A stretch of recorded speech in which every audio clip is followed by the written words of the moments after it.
We're going in dry. Bite the pillow. Let's go. Hello, everybody. So really quick, I know what you're thinking. Why the hell are we talking about the Avengers game? Yeah, we're deep in that sweet spot so long after the announcement, but still so far from release that really nobody cares. That's what we like to hit on our news cycle. Just long enough where no one gives a shit anymore. Well, for one, we're going to use this as a jumping off point to discuss other topics, and two, holiday content does not write itself, okay? So calm down. We're doing our best. Do you think we're actually here in the studio over our break? I'm back in Philly somewhere. You're in the desert. In the desert, you know? Kicking rocks around. Yeah, kicking cacti. When the last big gameplay video for Marvel's Avengers was released, we were once again reminded that these Avengers are absolutely not the ones from the MCU that we've all grown to love. I love my favorite Avenger, Rocket Man. And why is that? Well, for starters, those actors are prohibitively expensive, but the real root of the problem here isn't that the folks at Square Enix didn't use versions of the characters we're all used to, it's that they bothered getting as close as they could. Yeah, we tried to get a police sketch artist in to analyze the facial structures of Earth's uncanniest heroes, but And it could be Lionel Richie.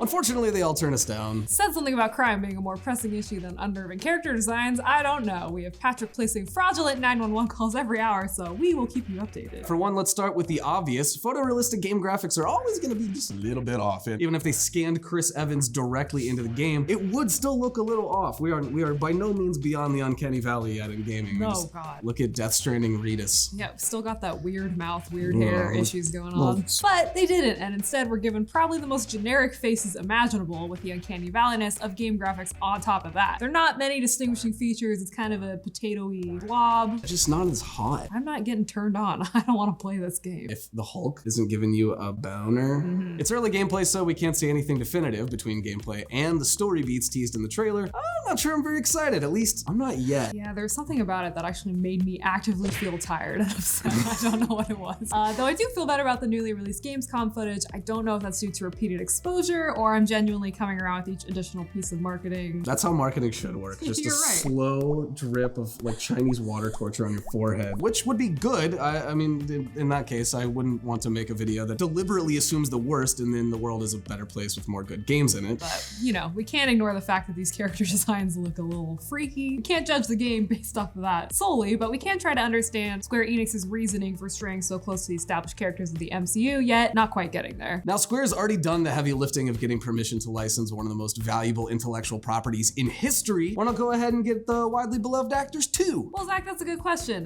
Robert Downey Jr. took home at least $75 million for Endgame, according to the Hollywood Reporter. So, okay, that is certainly not an option. And that's assuming Disney would have even allowed that to happen in the first place, which, you know, they wouldn't have because they're Disney.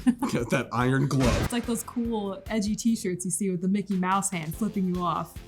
We've seen how controlling they can be with these properties, and if Square were to use the likeness of the MCU characters, the game would almost certainly have to be considered MCU canon. And that, my friends, is a problem. Making a game is difficult enough. Imagine doing so with Bob Iger and Kevin Feige breathing down your neck at every step, making sure you're not fumbling their precious universe. Doing just like basic animation on Iron Man helmet coming up, and they're both just... Besides, it's not necessary to use the exact likeness from an IP for a game to be a success, or even good for that matter. There have been outstanding games based on officially licensed properties that have featured new takes on existing source material. Yeah, I mean, Knights of the Old Republic, Arkham Asylum, Spider-Man PS4, it's only a few examples. An important shared theme among these is that the games don't depend solely on the licensed IP though. They instead use that source material as a springboard to craft their own stories, introduce original mechanics, and develop a wholly new experience. Yeah, and it's impressive that it turned out the way it did, since licensing can quickly become a hairy situation for game makers. Ooh, weird. Yeah, Monolith Productions spent 18 months developing a Nolan-verse Batman game until Christopher Nolan himself shot down the concept. The studio eventually used assets as part of Shadow of Mordor, a game that was not so subtly inspired by Rocksteady's Arkham series. Yeah, that's what happens when you recycle Batman parts. Press O to Batman, press square to Batman. Yeah, licensing disputes and contracts have also led to many games being removed from stores or adjusted to work around previously licensed assets, music, and visuals. So all in all, licensing the MCU versions of the Avengers is a non-starter, and we can understand that, but with the decision to almost match their likenesses, it feels like kind of a half measure. Yeah, you would think Square Enix is one of the publishers that could feasibly attempt to make a new IP inspired by another existing property. It's been done before, granted, not on this scale. It's been done. Stranger things have happened.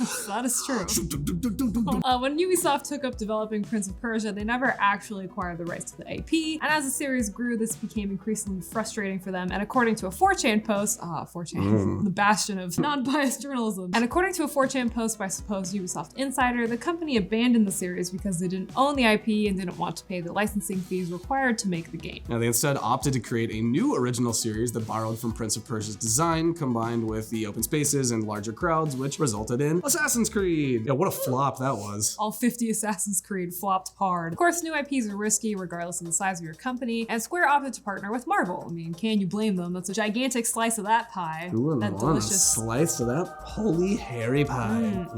Yeah, while the MCU stands lose their minds over not losing themselves in Chris Evans' shallow blue pools. Anyone who's read the comics has been through this song and dance before, baby. We know this. Oh yeah, man, many times. Batman fans put up with this multiple times during the last decade. My favorite Batman is, who's the short dude? Michael Keaton? Michael Keaton. I love when he picks up that guy by his collar and he's so short. Comic characters are endlessly iterated on for new generations, revitalized, and repackaged to tell new stories. Yeah, sometimes it's as drastic as a villain donning the mask of the hero. Other times it's just a reboot. Opportunities to tell new stories with the benefit of an existing familiarity with the character. Yeah, that same familiarity that makes new telling seamless can also be used to subvert an audience's expectations, like when in Steve Rogers' Captain America #1, Captain America was revealed as a member of Hydra. Oh my god. Square Enix and Crystal Dynamics, they could do that, you know? Truth is, it's all just speculation at this point, though. So Thor may shave off his beard and become an insurance underwriter. Iron Man could invent a Roomba that Well, a room with it's better. It's all about improvement, you know? Competition's good for your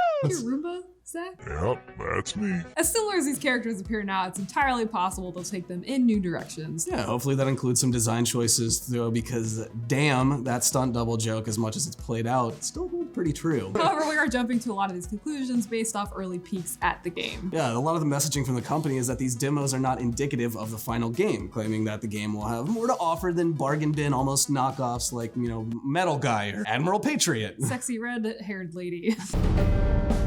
Polygon spoke with Crystal Dynamics senior brand director Rich Briggs, who said, "We went with the Avengers that are very iconic and very well established, but without going into spoiler territory, I can say that as we continue to add new superheroes, it will always be with an eye towards what's the story that we want to tell." Fat Thor his Roomba. Finally. Miss Marvel has already been introduced through trailers, plus the game will allow you to customize each character, so there's hope that the game will explore other, like, less seen areas of the canon, you know? But if the game is apparently going to go in such interesting directions and tell new stories, then why did they come out of the gate with something so par for the course? The disgraced and distrusted by the public superhero trope is well worn ground at this point, from The Incredibles to Justice League. Yeah, I heard in the Snyder Cut there's this recurring gag where Cyborg keeps stepping on rakes, and he's like, like, where'd all these rakes keep coming from? You okay? I think that was a nightmare that you had. I'm willing to bet the developers and higher-ups were attempting to capitalize on the cultural obsession with those Avengers. After all, why not piggyback off the highest-grossing franchise of all time in order to stir up excitement for your upcoming product that exists within the same intellectual property? Checks out, people think Avengers movie good, release game trailer that looked like Avengers movie, your game good. Whether that was their intention, we can't say. We can say, however, that it did not work.